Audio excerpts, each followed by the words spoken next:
നമസ്കാരം. ഏവർക്കും മന്ത്രാക്ഷരിയിലേക്ക് സ്വാഗതം.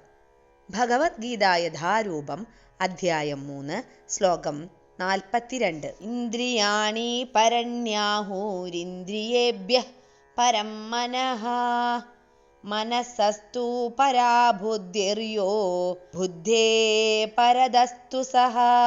ഇന്ദ്രിയങ്ങളെ ഉത്കൃഷ്ടങ്ങൾ എന്ന് പറയുന്നു. ഇന്ദ്രിയങ്ങളെക്കാൾ ശ്രേഷ്ഠമാണ് മനസ്സ്. മനസ്സിനേക്കാൾ ശ്രേഷ്ഠമാണ് ബുദ്ധി. യാതൊന്നാണോ ബുദ്ധിയേക്കാൾ ശ്രേഷ്ഠമായി നിൽക്കുന്നത് അത് ആത്മാവാണ്. ജഡപദാർത്ഥങ്ങളെക്കാൾ ഉത്കൃഷ്ടമാണ് കർമ്മേന്ദ്രിയങ്ങൾ. കാമത്തിന് പ്രവർത്തിക്കാനുള്ള വിവിധ തുറകളാണ് ഇന്ദ്രിയങ്ങൾ. കാമത്തിന്റെ സംഭരണി ശരീരം തന്നെ. ഇന്ദ്രിയങ്ങളിലൂടെ വേണം അതിന് പുറത്തു വരാൻ. അതുകൊണ്ട് മൊത്തത്തിൽ ശരീരത്തെക്കാൾ ഉത്കൃഷ്ടമായൊരു നിലയാണ് ഇന്ദ്രിയങ്ങൾക്കുള്ളത്. കൃഷ്ണാവബോധമുള്ളിടത്ത് ഈ തുറകൾ നിരുപയോഗങ്ങളാകുന്നു. അവിടെ ആത്മാവ് ഭഗവാനുമായി നേരിട്ട് സമ്പർക്കം പുലർത്തുന്നതിനാൽ ശാരീരിക പ്രവർത്തനങ്ങളെല്ലാം ആത്യന്തികമായി പരമാത്മാവിൽ എത്തിച്ചേരുകയാണ്. ബുദ്ധിയുപയോഗിച്ച് ആത്മാവിന്റെ ഈ മൂലസ്വരൂപത്തെപ്പറ്റി ഒരാൾ ആരാഞ്ഞറിയുകയും പിന്നീട് മനസ്സിനെ കൃഷ്ണാവബോധത്തിൽ തന്നെ നിരന്തരം ഉറപ്പിക്കുകയും വേണം. അത്രയുമായാൽ പ്രശ്നങ്ങളെല്ലാം തീർന്നു. ആധ്യാത്മിക പഠനത്തിന് മുതിരുന്ന ഒരു പുതുവിദ്യാർത്ഥിക്ക് കിട്ടുന്ന ഉപദേശം ഇന്ദ്രിയ വിഷയങ്ങളിൽ നിന്നൊഴിഞ്ഞു മാറണമെന്നാണ്.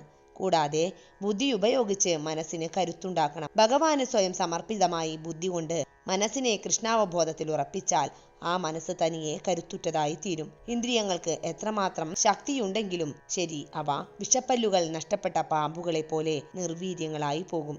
ആത്മാവ് മനോബുദ്ധീന്ദ്രിയങ്ങളുടെ നായകന്മാരായിരുന്നാലും കൃഷ്ണാവബോധം വഴിക്ക് കൃഷ്ണനോടുള്ള സമ്പർക്കത്താൽ കരുത്താർജിച്ചിട്ടില്ലെങ്കിൽ അതിന് മനോവിക്ഷോഭം മൂലം അധപ്പതിക്കാനുള്ള എല്ലാ സാധ്യതകളുമുണ്ട്. ആത്മാവ് ഭഗവാനുമായി നേരിട്ട് സമ്പർക്കം പുലർത്തുമ്പോൾ അതിന്റെ നിയന്ത്രണത്തിലുള്ള ബുദ്ധി, മനസ്സ്, ഇന്ദ്രിയങ്ങൾ ഇവയെല്ലാം സ്വാഭാവികമായി ഭഗവാനിൽ തന്നെ വ്യാപരിക്കും. ശ്ലോകം 43. ഏവം ബുദ്ധേ പരം ബുദ്ധ്വാ സംസ്തഭ്യാത്മാനമാത്മനാ ജഹി ശത്രും മഹാബാഹോ കാമരൂപം ദുരാസദം.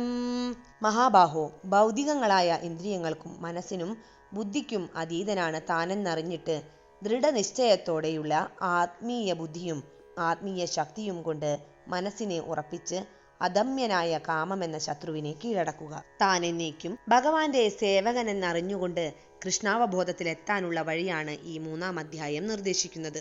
ക്രമേണ കൃഷ്ണാവബോധം വളർത്തിയെടുക്കുന്നതുകൊണ്ട് ഉറച്ച ബുദ്ധിയെ തന്റെ വിശുദ്ധമായ ആത്മസത്തയിലേക്ക് തിരിച്ച് ഇന്ദ്രിയങ്ങൾക്കോ മനസ്സിനോ വശപ്പെടാതെ അഭൗതികമായൊരു അവസ്ഥയിലെത്താം. ഇതാണ് ഈ അധ്യായത്തിന്റെ രത്നചുരുക്കം.